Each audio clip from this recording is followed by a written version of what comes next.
Hey, Jay. Hey. We're going to talk about limiting beliefs today. Okay. And we have an episode on limiting beliefs. So Mhm. before you're like, haven't you guys already discussed this? It's true.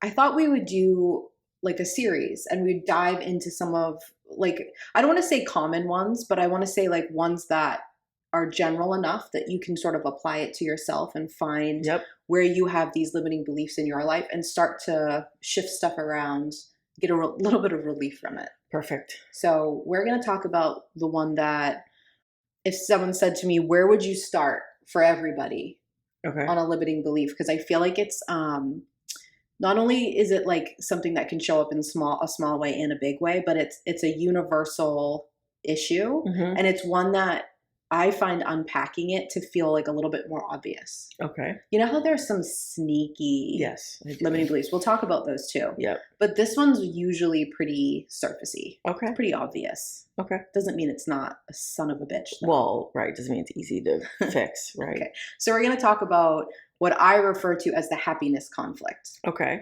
And what that is it's the idea that in some form, allowing yourself to be happy will manifest something bad. Yes. Okay. Yes. So the state of happiness, of being happy, and we're going to talk later about like filling in your own word for happy or making sure you're defining happy. Mm-hmm. Okay. Because that's different for everybody. True. All right. But whatever that state looks like for you, like being in that emotional state triggers a fear that the next thing, because you allowed that state, something bad is going to come and happen to you. Waiting for the shoe to drop. Exactly. Yeah. Exactly. So I don't think I've ever met a person that didn't suffer from some version of this. Uh-huh. There are definitely people who it manifests in a much bigger and obvious way. Yes. And then people who it's like a little sneakier, but you can catch it in how people talk about stuff. Yep. So I thought we'd start with like some examples of the many different versions, and maybe you can fill some more in if you think of other ones. But Okay. I think a very obvious one is people who don't want to fall in love or don't want to be in a relationship. Okay. All right. So there's many reasons for not wanting to be in a Yeah. relationship. You don't need a relationship in your life if you don't want one. I No. know society tells you do, Yeah, it does. but you Yeah. don't. But if you want one, but yet you're really afraid to like put your heart out there or to Mhm. like trust somebody else or to like be happy with someone else, that is an example of the happiness conflict. As if the second you allow yourself that happiness, something bad is going to happen. Yep. Okay. You see that. I feel like there's like this certain age group Mhm. you see this in. It's like coming out of your teens into your early 20s. You see people like really facing that. Yeah. You also see it in like lots of like rom-coms and Oh, yeah. like romance novels and Yeah. stuff. But in those, it's always like the jaded sister or Yeah. like Yes. Right, like exactly. represented like the one who always wears the dark clothing yeah. and has her nose pierced. You know what I mean? Like, but this happens to everybody Yes. in different forms. Right. Yes. Not wanting to let people in, like friends. Mhm. I would say this is one area that it shows up for me. Yeah. Like, Same. and to me, it's not just the idea of like, well, I don't want to let someone in because they might hurt me. It's the idea of like, I don't want to feel happy in your existence Mhm. if you're not going to stay around. Yes. Agreed. So the version of me that shows up at first, whenever I'm doing some kind of new activity or being into a new group, is very guarded. Mhm. And I'm friendly and I'm happy, but it's definitely like a distanced version of me. Yes. Agree. Feeling Exactly. out the waters. Does that make sense? Yeah. That's an example of the happiness conflict. Okay. You don't want to do something you enjoy in case you might stop enjoying it. Yes. That sounds familiar. Yeah. Well, you know what I thought of? I thought of you in this when I was thinking of like different examples of this. And I think of how when you are coming to the end of a book, Yes. you like you pump the brakes. So you don't want to get to the end Yes. because the happiness gonna be you over. feel reading the book will be Right. over. Mm-hmm. But you're just not allowing yourself to be happy to the At end all. of the book. Right. So like that, Right. I know that's like a mild one that Yes. doesn't have a huge impact on your life. Right. But it's a very clear example. Yes. And Yes. usually people who have those sort of things also have that in bigger form. So if you're listening to this and you think, oh yeah, I have that one, like enjoying a book, but that's just small, Heather. You probably have it other places too. We've talked about before your commitment phobia. And I think that's how that manifests there, right? Like well, if I go and I like it, what if I stop liking it? What if then that's a thing that I don't love anymore? I don't enjoy doing that anymore because I did it so much. Right. This book is going to abandon me. I mean, that's how you'd phrase it for sure. Yeah, exactly. I think the one I see the most commonly in this, and I have a friend that is like the epitome of this, and it's like when people say, I just don't want to get my hopes up. Yeah. I think you hear that a lot, actually. Yeah, that's the happiness conflict. Yes. So I want to talk about that one in particular because I feel like it's the most beautiful example of why, because I can feel, I know like we record and then listeners listen weeks later, but I can feel responses to it. I can feel what they're going to say. I just want to add that I think that this is one of those things that I've talked about before where like when you're blocking your own intuition, which I did forever. But whenever I'd be talking to you about it, I'd be like, I'm not blocking that. I want to be intuitive. I want all this. Like, I want to be happy. I don't want to block people from my life. I want people in my life. I want to feel love and connection and whatever. You don't realize that underneath subconsciously, these things are playing out. So it's like, it feels like something you really want. Yeah. And you do. Yeah. But you're also avoiding it. You so well said. And I think the justification that I get from people and like the feedback I'm imaginary kind of reading the future feeling is, and it's always the same when I like kind of call this out with people, is that they'll be like, but it does make me feel like I'm safer if I don't get my hopes up. It does make me feel better if I drag out the book. It does. Correct. Okay. It does save me that. Absolutely. If I am afraid to be in a relationship, so if I'm not in one, then I'm not getting hurt. I fully hear that. But the problem is that's not how emotions work. No, and it just means you're not getting hurt in that way. You're getting hurt because you're desiring something you're not allowing yourself to have. So you are in a state, it looks like someone just stifled your energy field completely. Exactly. And that stifling in that one area carries over. And all of a sudden you're like, why can't I feel anything anymore? Exactly. Why don't I feel happy or sad? Why don't I like my job anymore? Yeah, why am I so numb? Right. Okay, and that's why. So in the example when we're talking about like, I don't want to get my hopes up, your hopes are already up. You actually don't control your hopes. That's desire, that's intuition. Well, if you're feeling like you have to manage your hopes, then they're already there. Right. So let's say you like applied for a job you really, really want. And you're like, the interview went well, that would be so good if I had that, but I'm not going to get my hopes up. What you think you're saying is I'm not going to imagine I have it at all, and I'm not going to get excited about having it. Correct. Because what you're afraid of is being excited and then feeling bad. So going from that state and then losing that. Correct. Okay. Which is rough.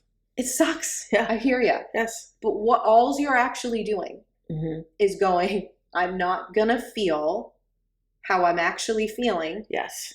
Until I feel disappointed. Yes. That's all. Like, you are already going to be the same amount disappointed. People don't like this. Yeah. You're going to fall from the same height of a cliff of disappointment if you quote unquote had your hopes up or not.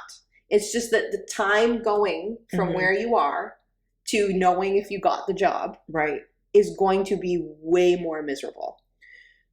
Exactly. And then you're just calling that miserable energy in. Exactly. Exactly. Now, can you still get the job if you're quote unquote keep not getting your hopes up? Yeah. Like that's not what you're saying, but it's like the energy that you now bring is funky. Only fear. Right? Because that's a fear response. Yeah. And people like to get like, oh, but no, Heather, if I'm not excited, then I'm not going to fall from excitement to sadness. And the thing is, you are excited. You don't actually control your feelings. All you're doing is not acting excited. Yeah, you're just denying the feelings. It's like saying like, oh, well, don't be sad, about this. Or, oh, try to not be stressed over the fact that, there's a war going on. Right. Oh, well, actually, just because you said that doesn't mean that I'm not. Right. Yeah. Don't be anxious. Oh, thank you. Yeah. I would love to not be anxious. Calm down. Yeah. And so then all you're doing is asking me not to act a way that's matching how I feel. Exactly. Because you're still feeling it. Yes. Right. And so for a very intuitive, very empathic person, you are taking their knees out. Yep. Or you're taking your own knees out. That's what I was going to say. And you're doing it to yourself if you're the one saying it. Yep. And what happens is then you start going and going like, I don't even want to go for stuff. Because the state I have to be in while I'm waiting to find out if the thing I desired manifested in this form is too terrible. Right.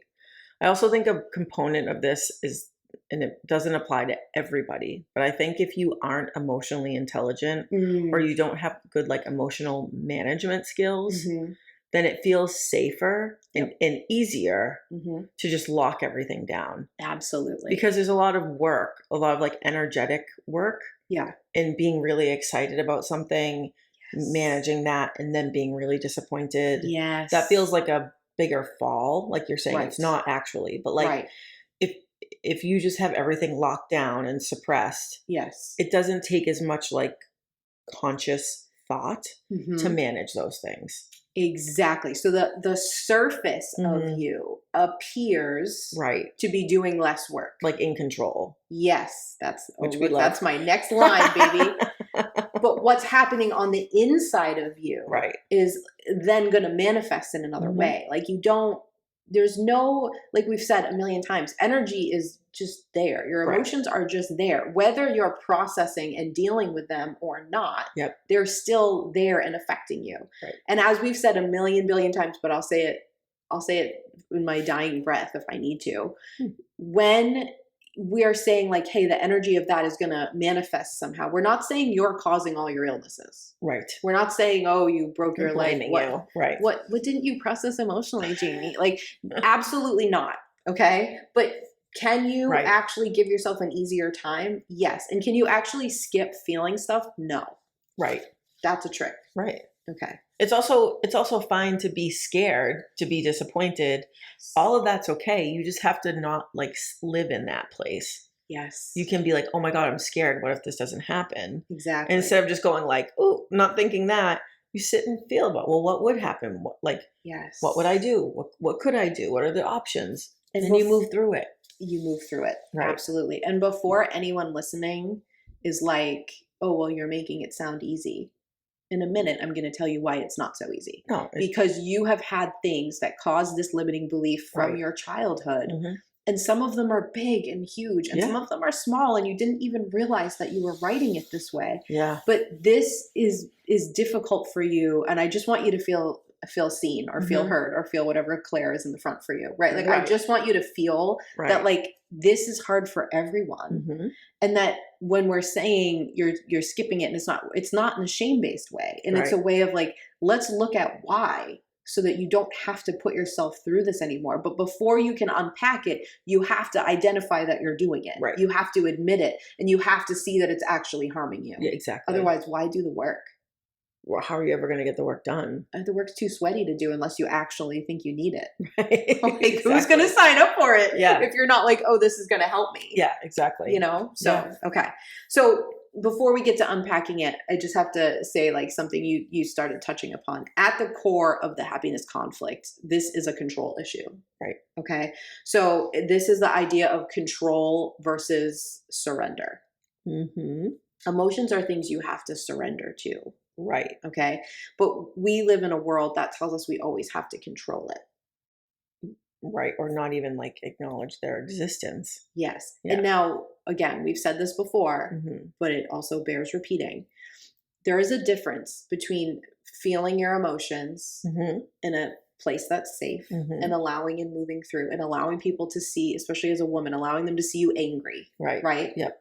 Allowing them to see you like not with your shit all together all the time, like in your wild, whatever, however you want to word that, that's different than being mad and going around and punching people in the face or using words to hurt people or whatever. Those are two different things. One of them is processed and moving through, and the other is getting stuck in a state of processing where you actually can't move through. Right. Okay. Yes. So those are different. And it's important because it's painted as it's all the same. Exactly. Yes. It's safe to be angry. it's healthy to be angry. And it's safe and healthy to be sad and frustrated and to struggle. Scared and scared. Yeah. Worried. Yeah. They're not fun.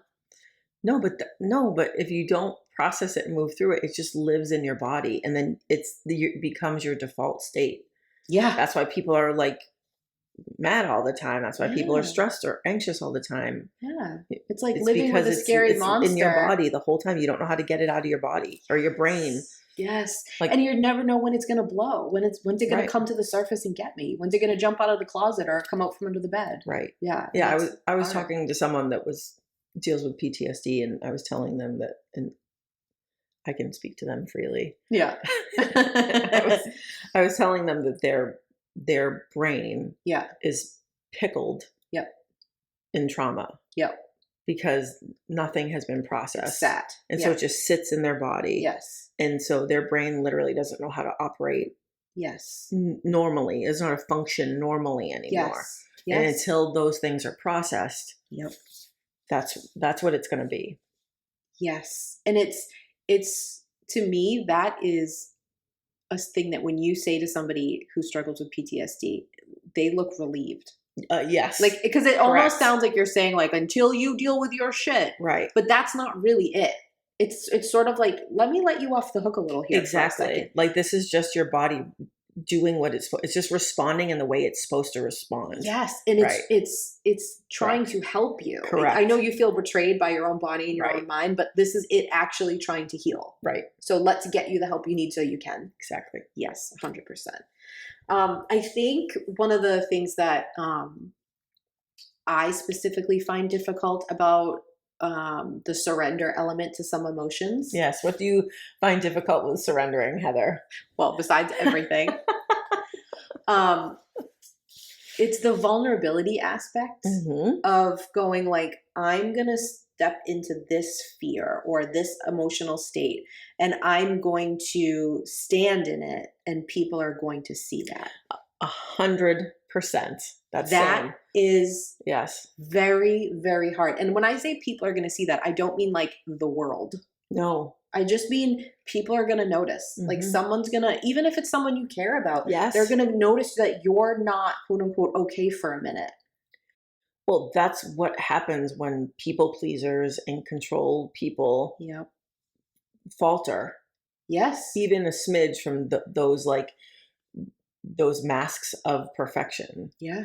Is that like even one showing of who you really are feels like you've screwed up. Let me just say it to you this way. If one of your favorite songs on the Tortured Poets Department is what? Starts with, or the part that you love the most is, I'm a real tough kid. I can handle my shit. Yes. They said, fake it till you make it. And I did. Exactly. If you hear that song and you think, how does she know? I can do it with a broken heart. Yeah. I mean, that's like, yes. That is, if that song hit you like a freight train, I would like to tell you right now, take a breath. You have the happiness conflict, and it most likely shows up in the way of like, I can't let myself get too emotionally sort of overrun. Right. Because then how am I going to fake it till I make it, baby? How am I going to do what's right? How am I going to hit my mark? Exactly. I got to be able to do those things. Right. You're also a people pleaser. Oh, absolutely. If that's your song. Absolutely. Yeah. Welcome to the club. Exactly. Jamie and I are the presidents, Exactly. members and presidents. Yeah, exactly. Exactly. Okay. Not to bring Taylor Swift into it, but what am I going to do? That's all I'm listening to right now. So, okay. I'm not apologizing for that. No, me neither. So understanding that if the happiness conflict is something that you're like, oh yeah, I really see that showing up in my life. Your drug of choice is probably control when you feel fear. Right. Okay. Right. Welcome to that club also. Okay. It's interesting. All right. So I want to like unpack this a little bit. I want to tell you like what happened in your childhood. I know that sounds weird. Like I'm like giving everyone a reading, but I'm gonna in a nutshell lay out something that happened to you as a kid, because this is a universal experience, the thing that I'm gonna say. And it's a part of being a human that it's really weird to me that we don't like help people through it. Oh. Like every time I see like a really cool cultural thing where we celebrate like becoming a woman or becoming a whatever in your church or a member or like, I'm always like, was this originally to help people walk over the bridge of this truth that you have to manage as a really young child? Okay. And I feel like I'm like really, really like delivering a cliffhanger here. But the thing is the experience is universal. What you write about it, what you decide is the story that's going to get you through it is different. And this is where you form this particular limiting belief. Okay. So I figured maybe I need to give people a rest for a minute before I like dive into that. So we'll be right back. Okay. So this week, I'm obsessed with nothing. And this is going to be like another one of my rants, but like, I just feel like I want to say to everybody, like if everything feels awful, if, besides like the new Beyonce album and the new Taylor Swift album, beyond that, if everything feels awful, it's because it is. Yeah. Well, and I don't want our people to be stuck in the like, I have to find the silver lining. I have to find the ray of sunshine. Like if you do that and that actually makes you feel better, cool. But I feel like I'm seeing a lot of people trying to like on social media and stuff. I'm finding people trying to spin things into like being better or seeing the bright side. And I'm like, it's a little gaslighty. It feels a little gaslighty. Yeah. And it's like, things are just really bad right now. And this is what we've been talking about astrologically for years. Like, this is it. This is the tower card. This is it. This is the tower card. Right. Yeah. And we talk about it a lot, but like, I just couldn't like bullshit and come on here and be like, oh, I'm obsessed with this thing that doesn't fucking matter in like, in the scope of what's really happening in the world. But I think it's important to talk about like how it's okay if some weeks you can do that. Right. And others, or maybe it's a day or maybe it's an hour or maybe it's a month. And others you can't. Like that, we need to normalize that. Yeah. Because it's okay to be like, hey, this week, the state of the world has made me feel undone. Right. And maybe next week I'll be all right. And things are I'm not crazy. Yeah. Even like, I mean, we had the solar eclipse. We did. We're wrapping up eclipse season. Mercury is retrograde. We had a full moon. Like shit is crazy all over the planet. Yeah. And even like we just were mentioning Taylor Swift and the Tortured Poets Department. Like even that. Yeah. Even that is so polarized. Like, people love it or they hate it or they're a Swiftie or they hate Swifties or they love Taylor Swift or they hate her. It's like, everything is just like, why can't you just go like, oh, that's not for me. Right. Cool that you like it.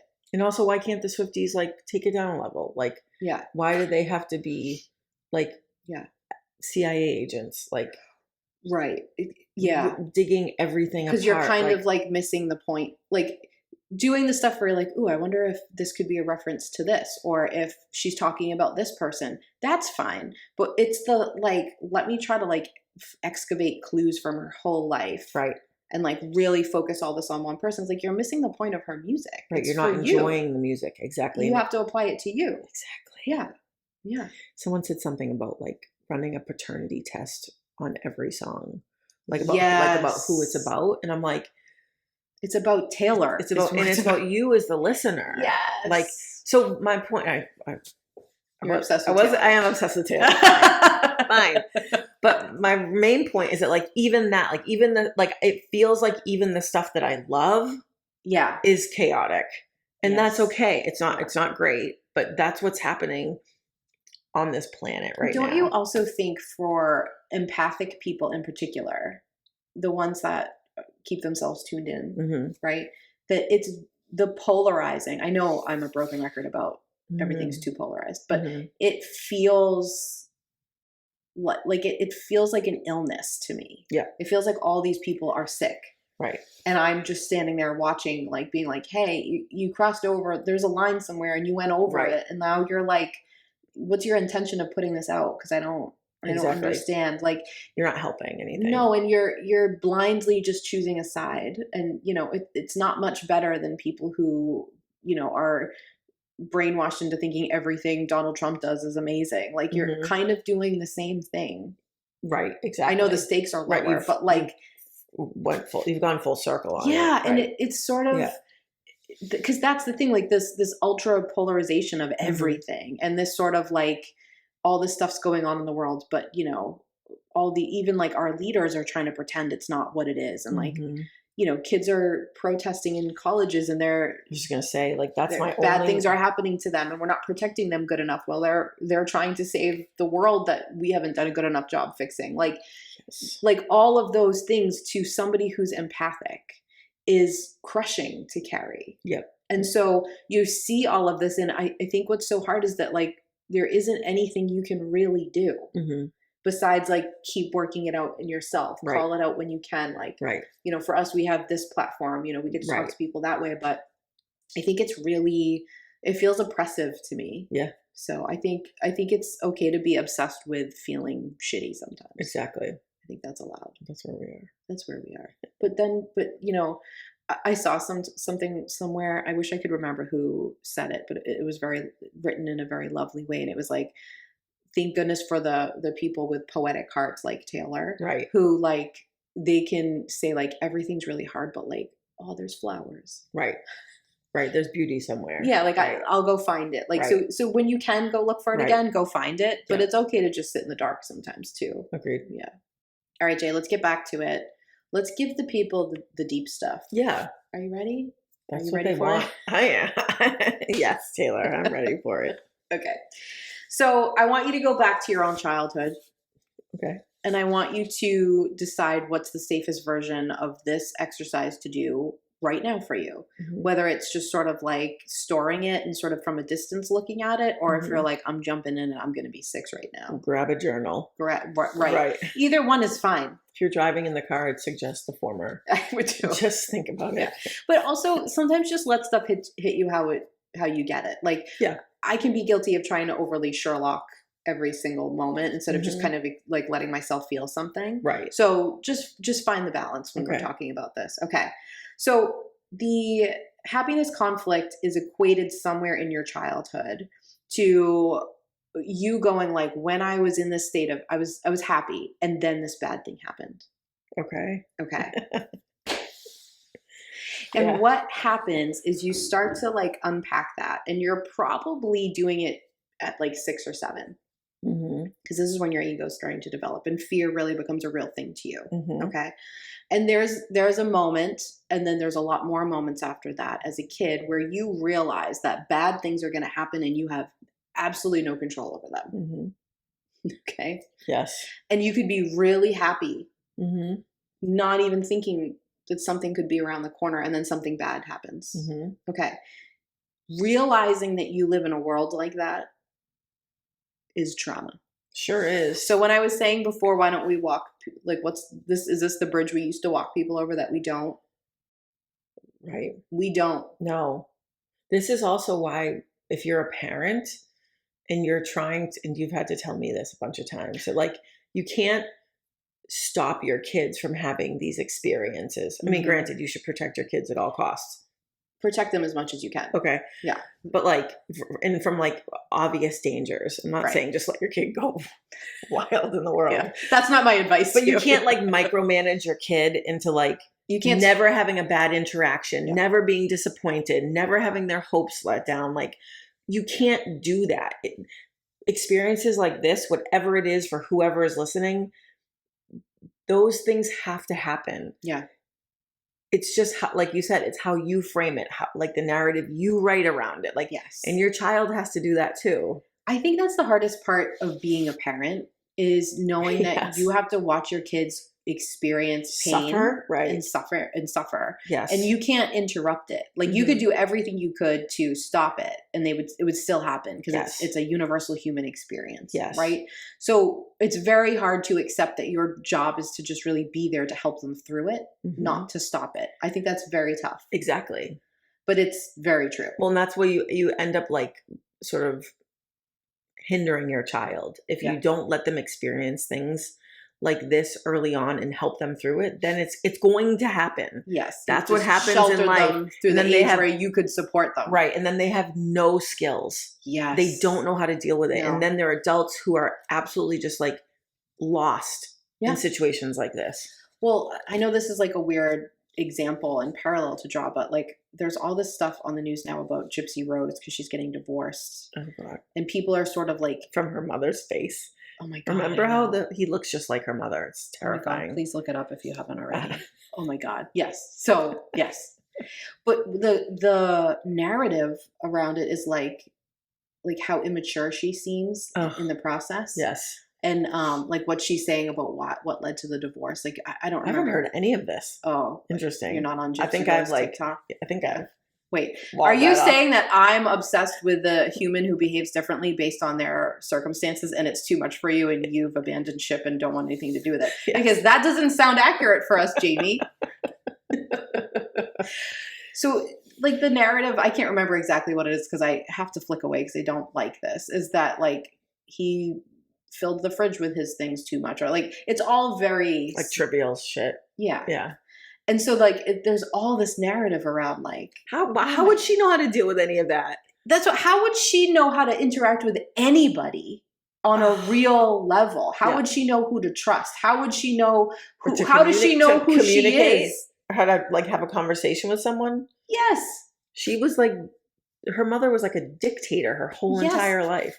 So of course that's what's going to happen. But then people are going on and they're like making fun of her for it. And they're like, maybe she is a terrible person. And I'm just sitting there going like, oh my, like, how would she have those tools? Like skills. She talk about being sheltered in a bad way, but like, and I know that's an extreme example, but I think of that a lot. Yeah. Like, look at what that does. Yes. Okay. She's stunted. Exactly. Right. Okay. And now dealing with it by herself. And in the media. Ugh. Yeah. Right. Ugh. Yeah. Okay. So when you were a child, this realization hit you. Mm-hmm. Okay.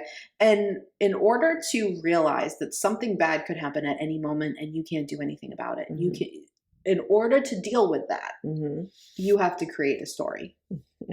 Because even as a full adult, that's the worst part of being a human to me. Absolutely. That something could happen, especially to someone I love. You're right. And that's it. You have no idea. And I can't stop it. Nothing I can do. And so you have to create a story. Yep. Okay. In order to manage that, you made a story. And if the happiness conflict is something that's present in your life, which it is for everyone, but it's really there. Big, right. Okay. The story you created was very much based on the idea that what caused the bad thing was the happiness. So if you're always looking out for it, it was the surprise.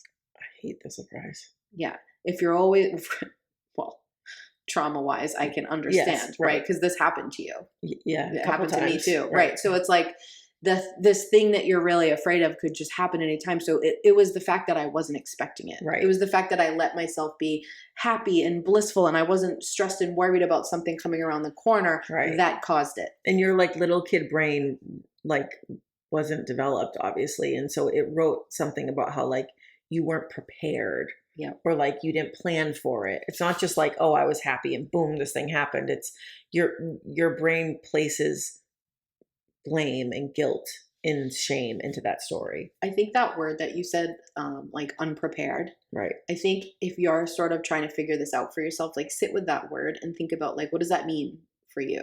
How do you stay prepared? Right. And like, what does that look like? And why is that safer? And then look at how it really isn't. Right. And look at how you might feel that way in other places, because like, that's why I'm early all the time.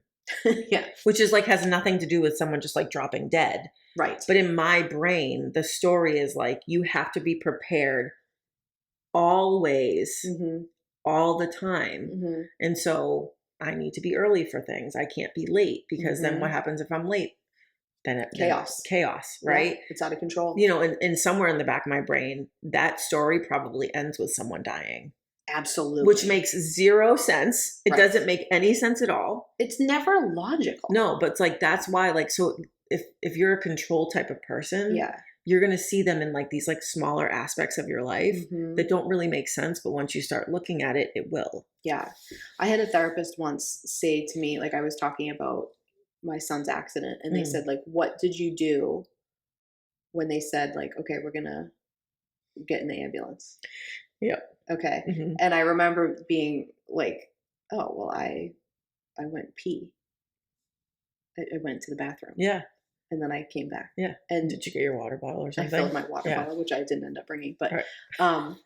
and so they were like, okay, right. childhood trauma of emergencies. And I was like, how did you know that by that answer? And they were like, well, if your brain's wired to get yourself out of the way, to not need anything. Exactly. Like if you went, there was some time as a kid that there was an emergency you went to and you had to pee. And so you had to stop or take someone away or go move away from the situation. And it was a problem. I don't remember that happening. No, and it might not have specifically been that. Right. But it's the response when you're going like, let me do that. Like, let me do something like that. Like, you can't have any needs. Get your needs out of the way because you have to 110% show up right now. If that's an auto process of you in whatever way that looks like, that's evidence of this. Right. Do you know what I mean? Like, and there are also, by the way, worse responses. Oh, yeah. Like that's not a bad response, but it's very telling. It's actually probably like a very practical response. Absolutely. And it might on the surface just look practical. Right. I can't, you've heard it all the time. How many people say like, oh my God, you're so good in an emergency. And it's an act. Thanks. It's trauma. Yeah. Like I'm not good. I just know how to behave as if I am. Yeah, you're right. Exactly. Because I'm trained in the fact that like as an empathic person, when you have a childhood where someone you care about a lot is often in an emergency health situation, then you are trained to learn that like what feels really bad in that is if you need something. Right. If you have to distract from the emergency. You just want to be there for someone else. Right. So like these are the things we write that don't necessarily it didn't hurt me that was my response. No. There's benefits to it. Either. It doesn't hurt you to be early.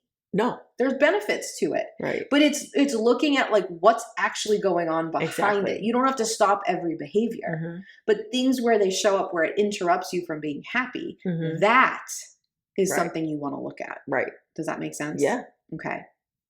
So I think it's important to also look at the fact that a lot of times with the happiness conflict, that feeling of unprepared, the way you heard that word as a kid was probably just like some sort of state of release or some sort of state of peace. Okay. So I want you to think of when you were a kid. I'll tell you my state. Okay.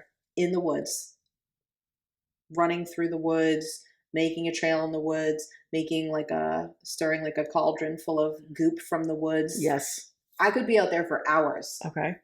I didn't think about I remember not worrying about anything. Yeah. Okay. Do you remember that state? Mm-hmm. Okay. For me, immediately following that state, there was an emergency one time. Okay. And then after that, I never could be in the woods without worrying. Interesting. Because somewhere in my brain, it was the interruption and the surprise of the interruption of my peace. Right. And that my peace could be interrupted like that. And it's like, well, what's going to happen next?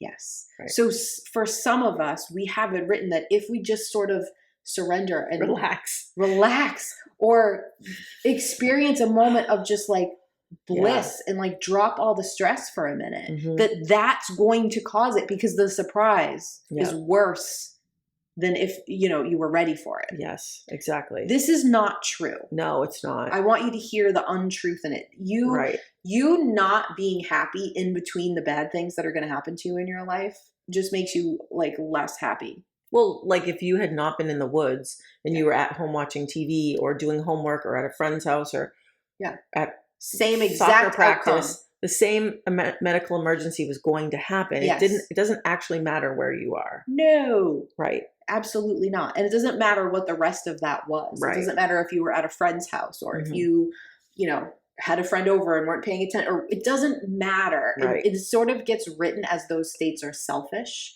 Yes. And selfish states cause bad things to happen. Yes. Okay. Yep. If you'd like to understand like what's written somewhere in the inside of my soul, it's that sentence. Yep. Okay. For me, the bad thing is somebody that I love dying. Always. Okay. It always goes back to that. My logical brain doesn't think that. Same as your logical brain doesn't think that. Right. But somewhere we have a limiting belief that believes it. Okay. Our little kid self does. Right. So you have to sort of acknowledge it in that way. Yep. Does that make sense?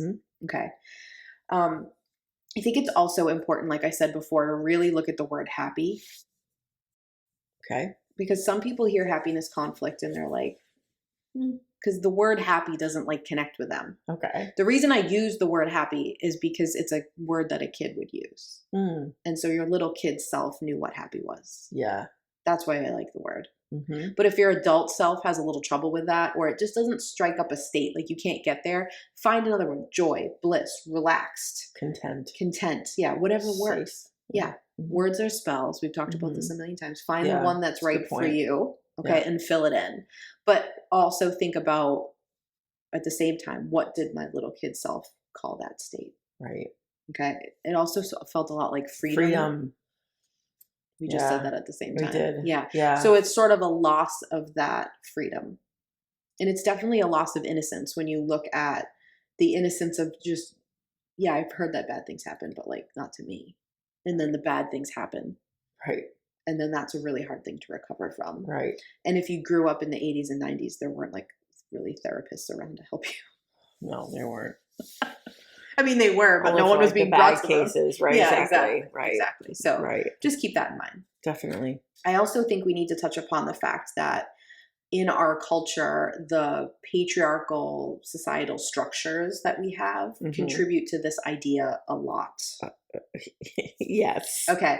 So some ways that you see this sort of being reinforced to you is like the idea of religion and worth and happiness. Mm-hmm.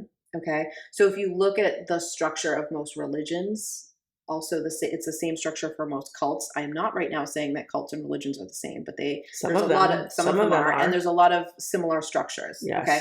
So if you look at that, it's based on if you behave a certain way and follow these rules, good things will happen. Oh, well, and you could even take that a step further and say that if you suffer enough, you'll be rewarded. Well, so therein lies that you cannot be happy. If you're too happy, you're not suffering enough.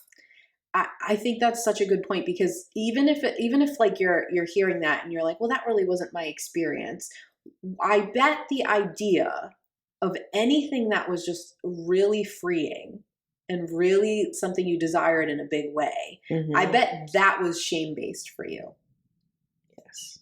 So I'm saying even on a small scale, like I just think of like just the idea of gluttony being like a sin in the way it's presented. I understand what the original meaning of that was, but the way we sort of interpret it now, like just think of that. Like think of the shame in like in how we do that. Think about diet culture. Oh, you desire food? Well, eat celery. Suffer. Fast and you'll for be happy. 18 million years. Yes. I'm not saying fasting is bad. To me, the jury's out. I think maybe it's good for some people and not others. And for some reasons, for some purposes. Exactly. But like, you know what I mean? Like this idea of, like you said before. It's still a suffering though. It means no one loves a fast. Not even Gwyneth Paltrow loves a fast. She doesn't want to just drink her bone broth. Suffers through it. Yeah. So, but the idea that the suffering. Right. And the sort of not suffering is the opposite of being happy. It's like denying your desires in some way, whether it's in your control or not. That's suffering, right? So that is the secret to being safe. And everyone, you love being safe, and then going to the nice place instead of the hot one. Place. Yeah, you know what I mean? Like, I do. So if you're like, well, why is this so present? It's because it's everywhere. It's coded into our entire society. I think this is a phrase you said once, but this is another way that this shows up. But it's like that emotions can be like morally good or bad. Yes. Okay. Right. Like we assign moral value to emotions. Right. Thank you. The idea of that is also part of this. That's patriarchal religion. Yes. That's like the basis of it. But it also feeds right into the happiness conflict. Yes. Okay. Because there's also this feeling of like, well, you should just be level all the time, or you should just be happy all the time. So like, it's not good to get yourself worked up or here or that, like, and that's not true. And that's a direct severing of you and your intuition. Exactly. Like if you're trying to keep yourself at like a midline of minimal emotions, you're not connected to your intuition. Exactly. You're cut off from it. Well, because the trick is to make you mistrust your own desires. Right. Okay. And then you have become... judge them. Yep. And then you've become disconnected from your intuition. Right. Okay. And then when you go to trust yourself to move through feelings, like, hey, I feel really, really upset or really, really angry, but I don't trust myself to go into that state because what if I can't get out of it? What if I can't or get back someone up? Sees me. What if I can't get back up off the floor when I deal with it? That mistrust you have is there because of that. Yep. Because somebody vilified your desires. Yeah, you having feelings at all. Yeah. Yep. Yeah. And then just the amount of things that we have where like behaving and following the rules rewards you. That's okay. Now, capitalism. Yeah. And now listen, I'm not saying that there shouldn't be rules that keep everybody safe. And that like teaching people, like there isn't, like when you're on a plane, there's behaviors that you need to follow. There are social norms and mores that benefits society in general. Yes. I'm not saying like go raise like wild feral children. Like that's not what I'm saying. Right. Okay. But there is an idea that like behaving is going to keep you safe in the world, like emotionally. And that's, I think kind of the opposite is more true, to be honest. Agreed. Okay. It's about knowing when you can feel stuff and when it's safe and when it's not. And when you sort of have to go like, well, you know what? Right now, I desire to scream at the top of my lungs in this crowded area because I'm maxed out in my ability to deal with any sort of sensory input. Okay. But I'm not going to do that because that is going to then freak everybody else out.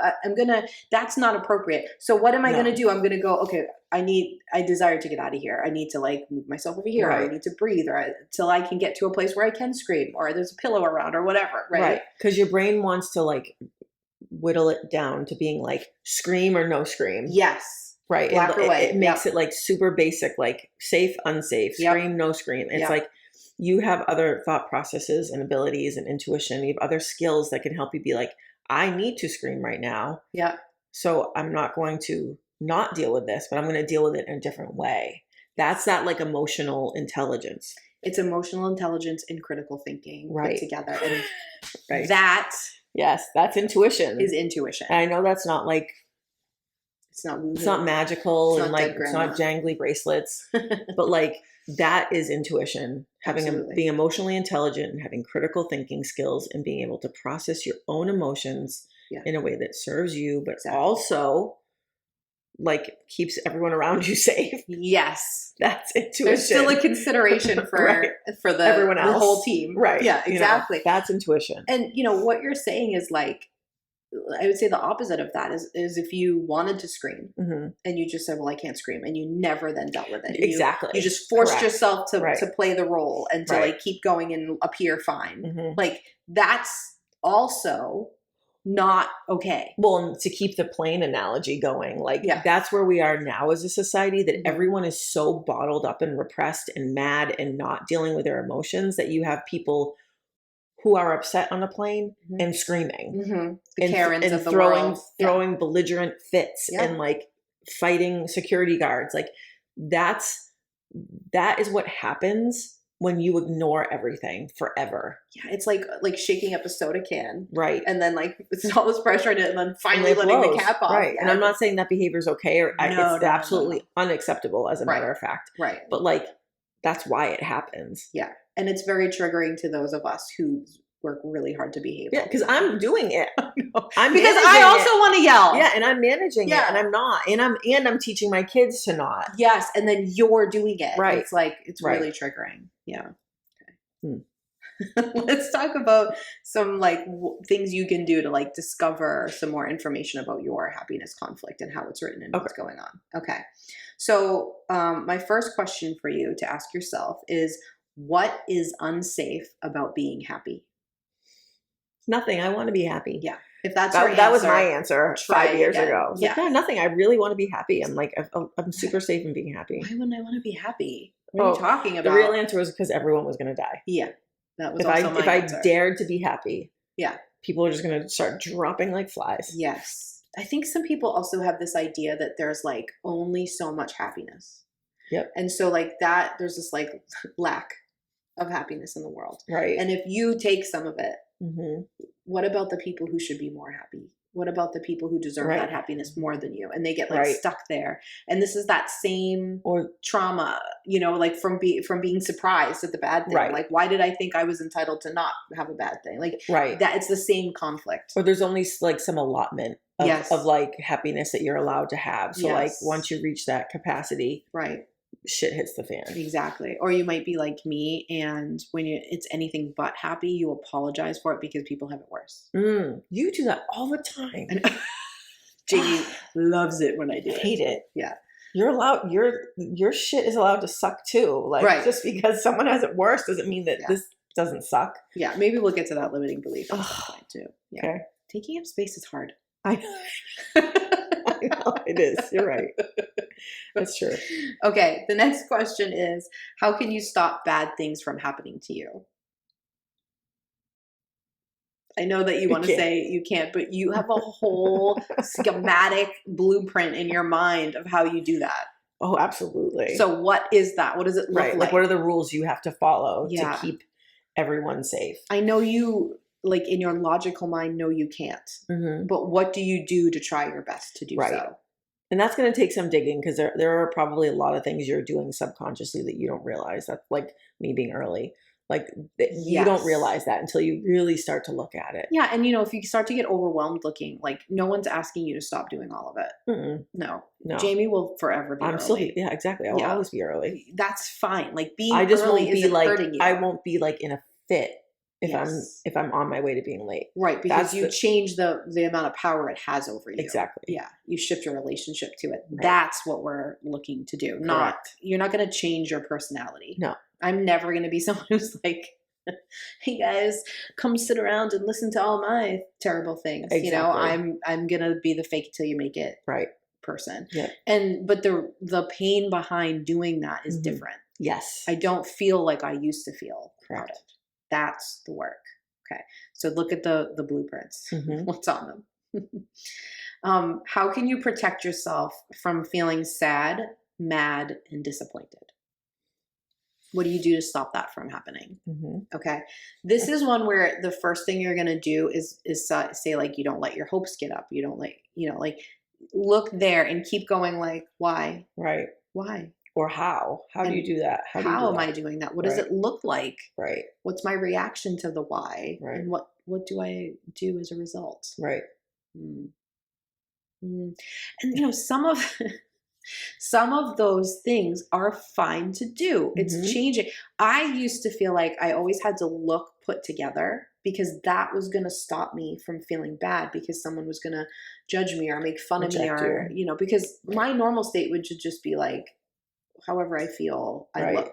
Right. Right. And sometimes you have to sort of do the opposite. Like, oh, wait a minute. I feel sad. So I need to look like I feel happy, like wear a brighter shirt or something. Right. Like, do you know what I'm saying? Like, like there's those thoughts, but just because it does make me feel safer, like I have some sort of armor on to have myself pulled together, what I used to feel when I would do it versus how I feel now, the awareness of it is very, very different. Right. Okay. Some people do in the opposite, like, well, I don't want to put any effort in because if people don't like the effort, then that's going to make me feel bad. That's still fine to do. Right. It's just unpacking the pain that's involved in it. Exactly. Okay. Yeah. What will happen if you let yourself be happy? Like you just let go and surrender and put yourself in just a state of happiness for like a whole hour. What's going to happen? What do you envision? Are the walls crumbling around you? Not at first, but you have to keep thinking about it. If you're in like some good denial about this, you're going to be imagining yourself like just like basking in the happiness. Yeah. But keep thinking, and then you're going to get to the point, you're going to get to where it's not safe. Exactly. And you're going to go, oh, right. Keep upping the hour. Right. Exactly. Go to 2, go to 3, go to 4. Go Someone to needs day. me. Someone's calling me. I'm not there for them. It's the idea that like the ability to let go and be happy and to drop the stress and the worry for a minute is going to, like, you can either completely ignore it. Yep. My throat chakra loves this right now. Completely ignore it, or you have to fully be in it. Yep. But there's lots of states in between. Yep. And there's like a little basket you can put it in, and your intuition will alert you. Let you know. It'll let you know. It's about trusting it. Yeah. What would it mean, or what would it look like for you to just drop your guard? And also, what is your guard? LOL. If LOL is your response, you've got some digging. I mean, I know the answer for you, but yeah.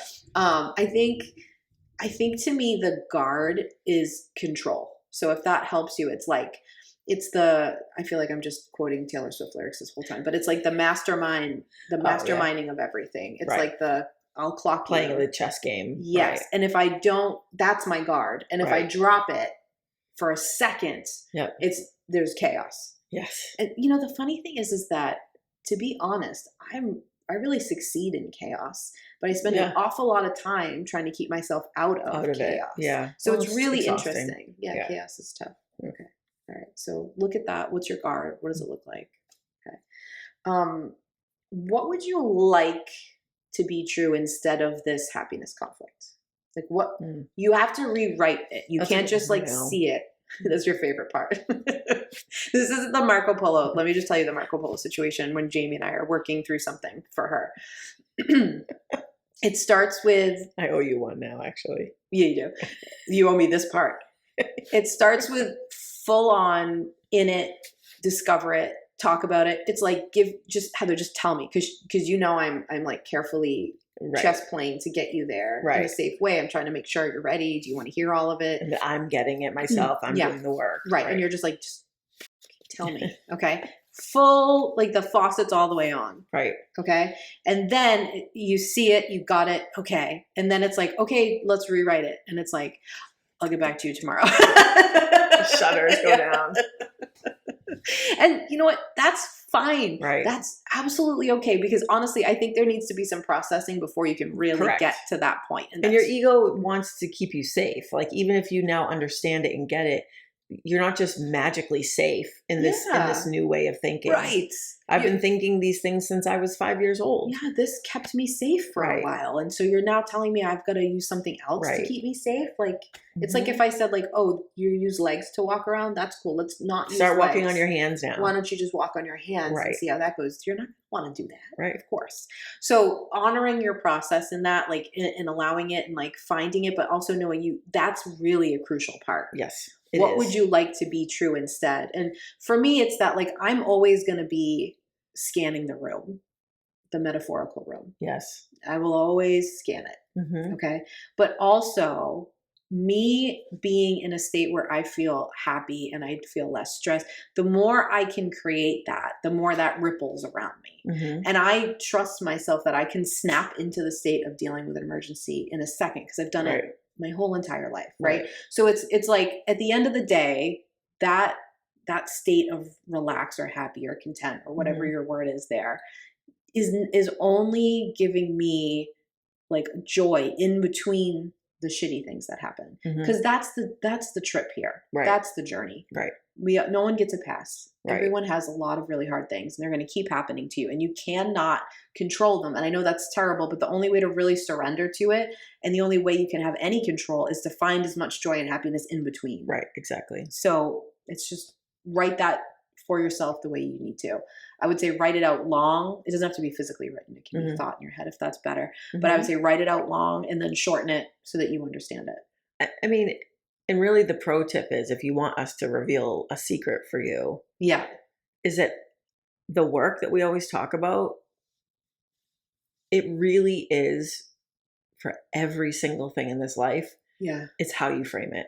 100%. It's literally, I mean, bad things happen, terrible, shitty things happen all the time.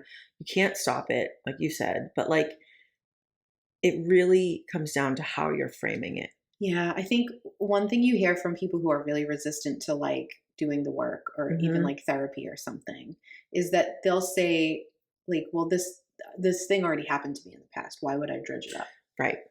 Because it's still living in your body as this trauma that you haven't managed yet. And the reason that you haven't managed it or been able to face it is because the way it's, I would say written, you would say framed, right? The story you created around it was appropriate for you at the time. Right. But it was always a Band-Aid. And it's just about going back and rewriting it now. And it probably doesn't match where you are in your life now. It absolutely doesn't. And like, when you see it, will it cause you to feel some emotional pain? Probably. But you're feeling it already. It's just, you're just going to let it out. It's not like it's not going to be simmering underneath the surface anymore. It's going to come to the top. You're going to have to feel it, but then it's going to go. It's going to process out. Ever watched someone, and I know this is true for you too, and I'll say that both of us are people who would never walk someone through something unless we knew they were able. Like if you aren't in the state, correct, we're not doing that. No. Okay. So keep that in mind when I say this. But I have never in all my life witnessed someone face it for a second and not have the reaction of, oh, that wasn't so bad. Yeah. They're shocked because it's this giant monster in their head that they've been avoiding for so long. The longer you avoid it, the bigger it feels, like the bigger shadow it's casting over you. And then you sort of feel it and you have like 5 tears slip out and you're like, oh. I mean, if anything, it's a relief. It feels like, oh God, that, oh, okay. Or you're like, oh, I hate that. I hate that story. That's what usually what my reaction is like, oh my God, I hate that. Yes. And then you instantly want to rewrite it because you can't believe that you've been thinking that way for so long. Exactly. You can't believe that you've been suffering based on something that once helped you. It's tough. Or something that doesn't even make sense. Right. Like once you work through it and you feel everything and you process it, you're like, that doesn't even make sense. Yeah. And it's been dictating my life. Yeah. It's been having this effect on me. Right. It's very difficult. So, and then I just want to end by saying the reason that like you think the way you're thinking is that you're playing within the wrong rule book. Like someone gave you the rule book. It says patriarchy on the cover. Right, exactly. Okay? And they said, this is how to do it. So if you're trying to shift this stuff and you're still using that rule book, you're not going to get there. It's not even a good rule book. No one even teaches you it. You're just like subtly picking these things up from your environment. It's not even like, here, do this, this, and that. You're just like, oh, I'm seeing this. I'm seeing, you know what I mean? Like no one's telling just you. Weird things being reinforced to you over and over again. But if you have the idea that like good things happen to good people, if that's the trick in the rule book, that's not true. And bad things only happen to bad people. Then when the bad things start happening, you are going to feel so much shame. And you're going to be frustrated because you've been trying to be so good this whole time. Yeah. Okay. But the thing is that like really good things happen to really bad people all the time. That's for damn sure. And really bad things happen to really good people all the time. Every single freaking day. Yep. So it's about going like, that's not the rule book. That's not the rule book I play by. That rule book doesn't make any sense. No, it's a setup. It's a scam. It's a way to keep control over you, not allow you to have control in your life. Yeah. So throw the rule book out and rewrite yours. Yeah. What does yours look like? Yeah. Okay. So I think we should go scan our rule books while we drink some coffee. What do you think? People also could book a session with you, by the way, to start working on this stuff. I mean, I'm just going to say that for a long time we'd have these episodes and people would be like, can I have some help doing that? And you didn't have sessions open, but now you do. So if you need a little help with this, this is Heather's wheelhouse. Well, if I've ever spoken to you, I already know. Exactly. She really does. If you want me to share, I would be happy. She's just waiting for you to be like, you're can ready. You help me with this? Are you ready? Yeah. Oh, all the time. I exist in a state of noticing and Sherlock Holming a storyboard for you all the time, but I will not do anything until asked. So consent is unless required. It's Jamie, and then no, that you have. She signed a contract. She might regret someday. All right, let's go get some coffee.